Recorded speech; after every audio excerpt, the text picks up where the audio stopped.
Welcome to the Wealth Without Wall Street podcast, your guide to understanding how to get out of the Wall Street rat race and start your own mailbox money lifestyle.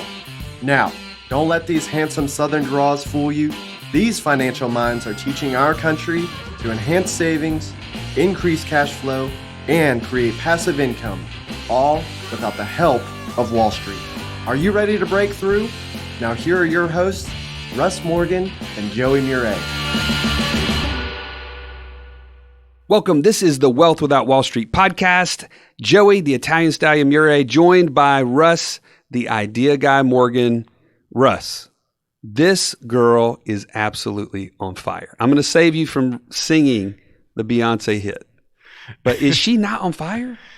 She is on fire, and we've talked about fire before, but this is an interview that I did while at FinCon. When you were not there, by the way. So I know I got left out. I was solo on fire. And I had an opportunity and the pleasure to interview Michelle Schroeder-Gardner, who in the fire community is somewhat of a legend. I mean, she has a lifestyle that most people would be pretty envious of. Well, and as I listened to your interview, which again, I am envious that I was not there, I am just struck by her work ethic, right? Her ability to put the work in. So this whole financial independence, retire early thing is not easy. It's not, we say it before, financial independence, knowing how to get there is easy, but getting there is another thing. And she's a perfect living example of that.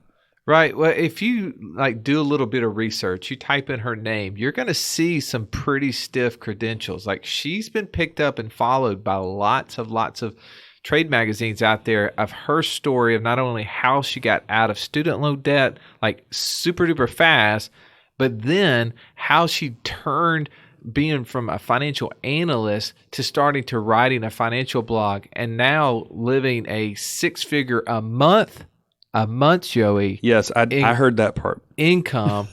And it's like really living and loving life. I mean, her and her husband traveled the U.S. in an RV for a long time, and now they're getting ready to travel the world on a boat. So if you like planes, trains, and automobiles, you should be listening. Is that what we're saying here?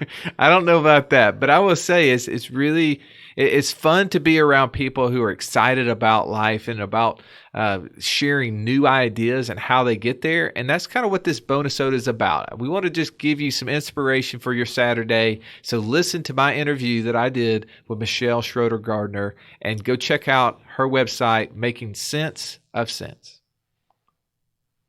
If you've been listening to our podcast, you're like, man, I love what you guys are talking about. I want to build passive income through one of these 5 pillars that you're talking about. But how do I do it? Stallion, tell them it is so easy. It's so easy that we created the longest URL possible. So you may want to write this down. freecall.wealthwithoutwallstreet.com. Go to freecall.wealthwithoutwallstreet.com and you can set up your call with one of us. We're excited to talk to you. Welcome into the show, Michelle. Glad to have you here. Thanks so much for having me. Now, this is interesting. I've been reading up on your story and starting from the very beginning to finishing school in 2.5 years, which is half the time I did. Like, you were motivated from the beginning. Yeah, I would definitely say so. Yeah. Now you, I mean, yeah, absolutely. But you took that and you started figuring out ways to create income streams, even when you were in school, with the motivation of getting out of student loan debt as quickly as possible. Am I right in that? Yeah, so I always like to start off with, I actually started full-time working when I was only 14 years old. There was my mom lived in an apartment complex, and there's like a bulletin board of different jobs that were available like in the little apartment area. And one of them was for a nurse who just recently got divorced, and she wanted a babysitter for 40 hours a week because she had to work 36 hours a week or whatever as a nurse, and it was an 8-month-old. So I started working 40 hours a week at the age of 14, and it pretty much just never ended after that. I mean, I was 14. I was making $10 an hour as a babysitter. So, I mean, I was 14 earning over $1,000 a month. So it pretty much just continued from there. Like, I just wanted to keep on working. When I was in high school, I took the last 2 years were all college classes almost. So I was able to cut off a lot of actual time in college because of high school. And I think that same work ethic just continued after that. Well, as a parent, I can resonate with like, okay, I'm gonna have to get my kids more motivated early on because that'll help cut college costs tremendously. But there's some things that happen in your life that you said, hey, look, I'm not gonna continue down this path of corporate America because you went and got an MBA. Like you're working as a financial analyst, right? Which is I've looked into some of that stuff. I did the CFP. There's people that were doing the CFA, and I said, no way, that's not something for me. But you were going down that path, and something switched, and you're like, no, I got to change. Yeah, at one point I definitely thought that was my path. I remember being like a young girl and thinking like I want to work in corporate America. I mean, I had some really odd goals as a young girl, and I really loved the job in the beginning. Like when I was so happy when I got the interview. I was so happy when I got the job. But around 2 years in, maybe a year and a half in, I realized that it's not what I wanted to do for like the next 50 years. And around that same time, I started making sense of sense, and that was definitely like a huge passion project of mine. And I was doing that like 30 to 40 hours a week for free, and I still loved it. And so I'm doing all this work for free, and I realized that I could eventually make money from it, and it was just a no-brainer to switch to that full time. Well, and you're being very modest in that you make money from it, right? Because, I mean, it doesn't take very hard to go research your name and start seeing the list of people who have interviewed you and have commented on how this person who's 28, 29 years old is making $1 million from freelancing and affiliate marketing and other things. That's pretty crazy from the person who started a blog just because they wanted to have a hobby. Yeah, it's definitely crazy. I was asked that question yesterday, like how has your money mindset changed in the past like 2 or 3 years? And I am still in disbelief today that I make 6 figures a month for my blog. Almost every single month when I like add everything up, I'm like, is this actually real or is this a dream? So I mean, it's definitely crazy how things have changed in just a few short years. Well, people are always seeking passive income, right? The person you're talking to right now is wondering what type of area or passion project should pursue so that I can start getting income that I don't actively have to go to work for, right? For you, it ended up coming through blogging. Was that a real difficult thing? And if there's any mentors, anybody you look to say, hey, this is the path that I should follow, how did you land into that? So for me, I started my blog in August of 2011. It was all just a hobby. I was reading a magazine, and in it they featured a personal finance website, and it all just quickly grew from there. I started becoming good friends with a lot of people, like in the personal finance community, other people who were paying off their debt, other people who were trying to save money for retirement, other people who were sick of car loans and other things like that. And it all just quickly grew from there. It's still really, really crazy to think about how I have 3 college degrees and there was not a single class about blogging. No one ever talked about a blog in college, and that's what I do now. Yeah, and you do it from a very interesting place. So tell me a little bit about the transition from leaving your house and going full time living in an RV. Yeah, so my husband was always interested in RVing. Like when he was a kid, like he knew he was going to live in an RV one day. Like that was his goal in life. And he would hop on Craigslist and show me like these little canned hams. I don't know if you know what a canned ham is, but it's pretty much like a tiny trailer. And he would show me like not the nice ones. He would show me like the $500 ones because he was trying to convince me like, well, it doesn't have to cost that much. And these things were pretty much just a box. Like there's nothing inside of it. It was just an empty box. And I knew I didn't want to do that. I knew we didn't have time to like rehab a trailer or anything like that. So we went to an RV dealership in town, and that first RV I stepped in was actually the RV that we ended up buying. We came back like 2 or 3 days later, and we realized that was the RV we wanted to live in. Well, not live in, to travel in. And then so we brought that RV back to our house, put everything in it that we wanted to see Colorado in for just like a few days, just a weekend, because we were living in Colorado at the time. And we were actually gone for about a month. Like we had a house sitter. We brought our dogs with us, had the house sitter watch the house. And we were gone for a whole month, and we only went back because I think we like ran out of food and out of clothing, and we didn't really know what we were doing at that time. So we had to go back and like stock up on more stuff. And we ended up leaving again for like, I don't even know how, it was like a few more months. Like we would stop in for like an hour and grab some stuff and check in on the house sitter, and then we would leave again. So we decided to get rid of the house. We sold our house and moved into the RV full time, got rid of all of our stuff, and we RV'd for about 3 years, and now we live on a boat. This is crazy to me. Like I'm just thinking, I know now you and your husband have 2 dogs, right? No kids. So I'm thinking of myself because I have 4 kids and we've been here at Disney for the week and it's been nutballs, right? So like me thinking of being in an RV is crazy, but I do think back, 10, 15 years ago prior to kids, like what the sort of the experiences were like, the opportunities that you're afforded at this point in your life. And you guys are enjoying, it's sort of like you're valuing the experiences over just the tangible things. Yeah, definitely. I'm all about the experiences. Like people always ask me, like, now that you make 6 figures a month, what are you spending your money on? I'm really actually spending less money on things, and that's because I'm all about like seeking new adventures, going for hikes, rock climbing, mountain biking, and stuff like that. And it's not so much spending money to me that's important. And by the way, you said like you wouldn't RVing with kids might be scary. We've actually met a family who had 9 kids in an RV. So, and I think like 2 dogs, and they had like 13 kayaks. So yeah. We actually have a family that's a part of our swim community that they just took a 67-day trip with their 3 kids. So I've actually mentioned it to my wife. My wife is the one that said not a chance. So I was trying to be humble and not throw her under the bus, but I guess I just did that. Anyway, I just think of, okay, this whole experience, and as we've been here at FinCon and this conference, I've got to learn a little bit about this movement called FIRE, which stands for Financial Independence, Retire Early. Yes. And how, kind of give me your understanding of that movement. If you're a part of it, it seems like you're probably one of the people that most of them are looking toward is like, that's the example I want to have. Yeah. So I really love the FIRE community. I really love Mr. Money Mustache, Our Next Life. There's a ton of really great Choose 5, tons of really great blogs, websites, podcasts, and everything else. I really love the movement just because it's all about like getting outside of your box. So many people think that they have to live in a house with a white picket fence, have 2.5 kids, have a car loan or 2 car loans, have a huge mortgage payment. And I love that the FIRE community is all about like doing what you want to do. Like if you want to travel, go travel. If you want to retire early, go retire early. If you want to go for your passion, you can go for it. And I feel like they're just opening up a whole new world for people instead of everyone thinking, while I think college is great, like you don't have to do the same path that everyone else is doing. Like you can be a little different, weird, whatever.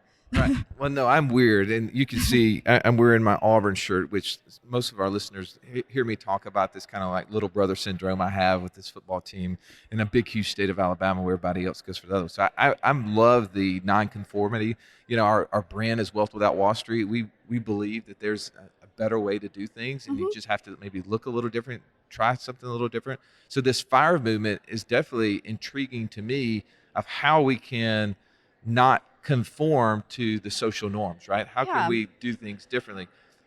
Give me some like things that you see from this movement that maybe you're like, hey, I love where you're going here, but maybe there's some areas that maybe you should point toward this resource to, avoid making mistakes. So there's definitely a lot of great like differences. So I mean, a lot of people think like the FIRE community has to be like you're eating rice and beans like all day long. I really hate that myth that, like for me, like people, I live in an when I lived in an RV, a lot of people just assumed that, so 50% of people assumed like I was like down and out and I was homeless.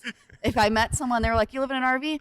Oh, do you need a bathroom or like a place to stay tonight? Bless your heart. Yeah. Right? And then the other half was like, oh, it's awesome. So, I mean, there's so many different great like resources in the FIRE community. If there's something called like Fat FIRE, like if you don't want to eat rice and beans, which FIRE people love rice and beans. I do love rice and beans too. But I mean, there's like different communities that you could join. Like I love Our Next Life because like they live in Tahoe and they have like a great house. They have like a great yard, great views. Like they still travel a lot. And then there's people like Go Curry Cracker who travel full time. Like they have like I think a 3 or 4 year old, and I think he's been to like 30 countries. So I mean, and there are definitely like great people in the FIRE community. And then there's people like Mr. Money Mustache or Frugal Woods who lives on a homestead. So I mean, there's really something for everyone, and there's definitely great resources for everyone. Well, I will tell you, I'm glad you brought up some of those myths, because as I started reading, of course, you only know what you read, right? And that's the problem. We talk to people. There's a great video, and if you've never watched this, go Google the YouTube video "Backwards Bicycle," and one of the basic premises is that knowledge doesn't equal understanding, right? So you can read something and anticipate that you know it. So probably the first 10 blogs I read on the FIRE movement was basically the rice and beans concept, and I'm like, No. Is there like double obese fire? Because that's what I'm into, right? Yeah. But I will say it changed me because we were checking in at the Disney resort and they're like, hey, for an extra $40 off your bill, you can avoid having to use the cleanup service every day. And I was like, yeah, Oh. look at there. So I was like, frugality, man. So there's challenges, right? So tell me like other challenges though that you face since you've done this. What sort of backlash or what sort of stumbling blocks or obstacles have you seen come your way as you've been moving in this direction? Do you mean like just earning more money, living on a boat, or All the above? Yeah, I mean, because I think of like when, like you said, people go, "Oh, bless her heart, she lives in an RV," right? I mean, by the way, in the South, "bless your heart" means like, yeah, she's bad off. yeah. So the challenges, and I don't know if they're just from outsiders, family, or whoever saying like, man, what is Michelle doing with her life, Yeah. right? Because I mean, she did all this work, she got an MBA, and now she's on a sailboat, or is it like just the lifestyle of I used to do that and now it's freedom, but yet I'm challenged to know what to do with my extra hours because I have abundant amount of hours. What would you say is the biggest challenge? So I mean, I really don't have too many challenges that I haven't like worked through, but the main would definitely be work-life balance. So I really love blogging. I love making sense of sense. I've been working on it for 7 years, so it's really easy to just have my laptop open like all day, all week long. I mean, I can't remember the last time I went like one day without working, like even just the tiniest bit. Like there's always something every single day, no matter if there's internet or if there's no internet. Like if I'm out exploring somewhere, I go to bed with my phone and then I wake up with my phone. Sometimes I wake up in the middle of the night and I'm on my phone. So I mean, like work-life balance is definitely the biggest challenge, and that's why I'm all about streamlining tasks, and that's why I went to that session earlier, all about just working less and enjoying life more. And that's almost a relief to me because I feel like in my active work, right? I love what I do. I don't ever see myself leaving what I'm doing, but that is the challenge I'm constantly faced with is work-life balance, right? Got to go home. So when I see somebody who's living on a boat, I'm assuming, man, like it's like the opposite. It's like, when am I going to work? Like I'm living life so much. So to hear you say that, and we know that there's really no passive income. We're working for it. All right, so I'm going to transition here because this is a part that is kind of new, and being around a guy this week, he kind of brought my attention to this, and that's the idea of having a company, having a brand, and attaching yourself with an influencer like yourself. So the traditional marketing perspective has always been, oh, you do billboards, you do, Facebook ads or whatever this is, or you try to get this like big celebrity endorsement. But now, as I've been here at FinCon, I've noticed people like yourself who have large communities are being connected with companies to help share their business. Yeah, so when I started my blog back in August of 2011, I was told blogging was dead. And when I quit my job as a financial analyst to blog full time, I was told again, blogging is dead. People were like, what are you thinking? Like, it's not going to last. Today, and I definitely get that question today. New bloggers are always thinking, like, am I just wasting my time? But no, I think it's just recently companies and advertisers are starting to realize that blogging is like nowhere near dead and that it's like just been born. Like companies are just starting to realize the value in bloggers, influencers, Instagrammers, Twitterers, and Facebookers. They're starting to realize that the average person isn't looking to celebrities anymore for like what they're wearing, like what book they're reading. Like I feel like people are looking to normal people and seeing like what they're using. People are more interested in like the YouTubers, like the 5-year-olds unboxing toys, which I've never seen one of those, but I've heard those are like really crazy now. And I feel like companies are definitely starting to realize that. Yeah, I mean, now you see the Gary V's of the world. They're the brand, right? That's where Yes. K-Swiss is going with their shoe. Person is like the entrepreneur movement. This is Yeah. who we're attaching ourselves with. So I want to start like pointing toward an end here, and I'm thinking like, okay, you're living on a boat. What's next? I keep getting that question lately, and it's like, so when we first bought our like last big RV or whatever, I still specifically remember one of our friends came aboard just to check out the RV. It was the first day we had it, and they were just like, what's your plan? Like, what are you doing next year with this? And they lived in an RV, so I mean, I think they kind of knew where this was going. And we were just like, we're going to RV for like the next decade. Like, we're going to be in this forever. And this was 2 years ago. We're not in the RV anymore. And we just thought, like, we're going to do this forever. And they laughed and they were like, get back to us next year. Like, Like no one's ever just going to RV forever.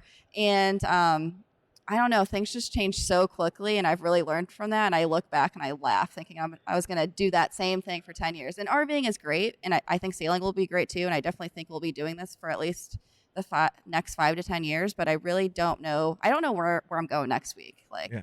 So I mean, I don't know what I'm doing next month. So I mean, I just take everything day by day, I guess. Just try to enjoy life. You're just living the dream. All right. All right. Well, I really appreciate you coming on the show. I encourage you right now, as you're listening to this, go check out her blog, Making Sense of Sense. There's plenty of things that you can keep up with her. Her income report, which I think is really cool that you share that. I'm an open book. Our audience knows that I'm always sharing the goods and the bads, and I love that as I've been reading through your blog. So I totally point you toward that blog, and I just interested to see what is next, what happens in 5 years, right? Maybe you guys are living on an airplane or something, maybe a spaceship. Who knows? That's what everyone has said. Like, where's the airplane? That's right. Well, thank you so much, Michelle, for being on the show. Yeah, thanks so much for having me. This has been the Wealth Without Wall Street podcast. Don't forget to subscribe to the show to break free of the Wall Street mindset and begin building wealth on your own terms in places you understand so that your wealth will never run dry. See you next episode.